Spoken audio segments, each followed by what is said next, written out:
So today's episode is being filmed in our warehouse because it's about inventory. And for those of you who are just joining us, so far we've bought this brand commodity. I've flown to London. We had our team reveal, our office reveal, where we showed all our current team members that we had bought this brand. I feel like I had a baby.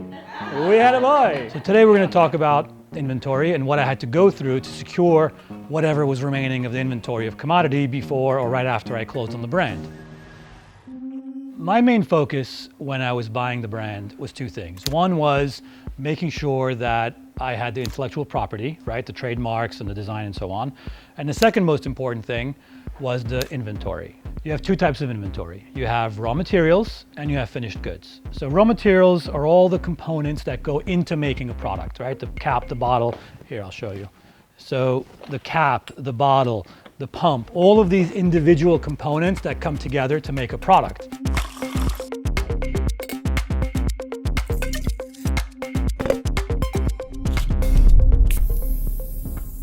Now, in the case of commodity, there was the old bottle, there was the old cap. When I say old, the one that you know as the regular bottle, the regular cap. And then they had gone through, or they were going through, a redesign and a rebranding with our team, ICO in England, where they had produced new bottles, and new pumps, and all new components. We also had finished goods. These are products that are sellable, that were available in a warehouse in New York State somewhere.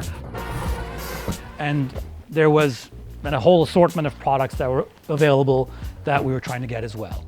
Normally when you buy a brand, you have a due diligence period. This is the period where you can go inspect inventory, make sure what you're buying is what you're buying and what you're getting. Once we closed, I had heard that this raw material warehouse in New Jersey wasn't letting people in, they were blocking them, that the goods were disappeared, they were all damaged. So we didn't even know if we can get in. It was a bit unusual because I had this thing in my head that we're gonna go there and there's gonna be nothing there.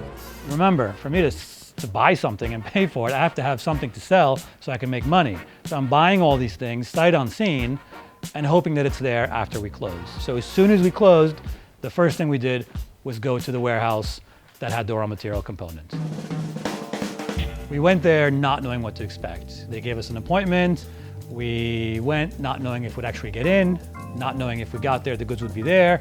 If the goods were there, not knowing if it'd be in decent condition or not. Oh, look, whiskey. And there's gold. And there's a gift set. Well, there's 3 pieces we found. I hear footsteps. I'm Викен. I'm here to check the commodity products.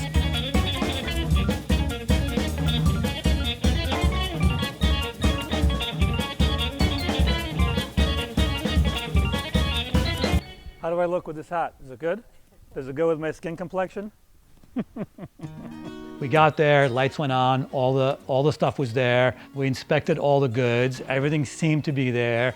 I really didn't understand what all the smoke and mirrors was about while I was negotiating for the brand. So that really tells you, do a lot of due diligence, but really be cautious about what people are telling you during this period, because a lot of it could just be misinformation to steer you in the wrong direction or in somebody else's favor.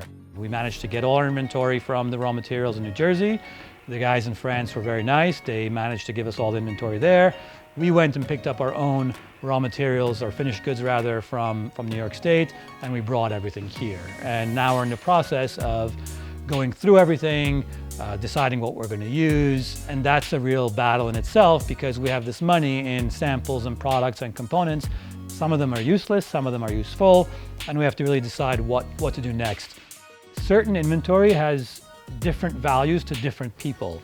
So while everyone told me make sure the bottles are in good condition or the caps are in good condition, my interest actually was the samples and all of the free stuff that normally is given away in promoting a brand, because there was a lot of it. And that's very, very costly. The lesson here is really understand what's important for you, which is what I did, and really look for that in a deal. Don't try to grab everything. We're gonna see what there is from the original designs.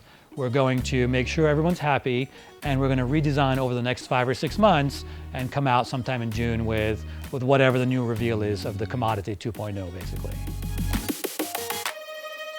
What's really important at the moment is to get our email subscriber list as big as possible, because that's how we're really utilizing the interaction between you and us. I would love to be able to show two things and say, which one do you guys prefer?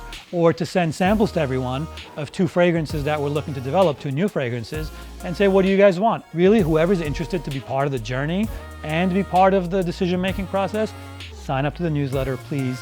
And once we get to 50,000, there is a big surprise, which I can't announce quite yet, but once we get to that number, there's gonna be a really interesting surprise that I think everyone will really, really enjoy.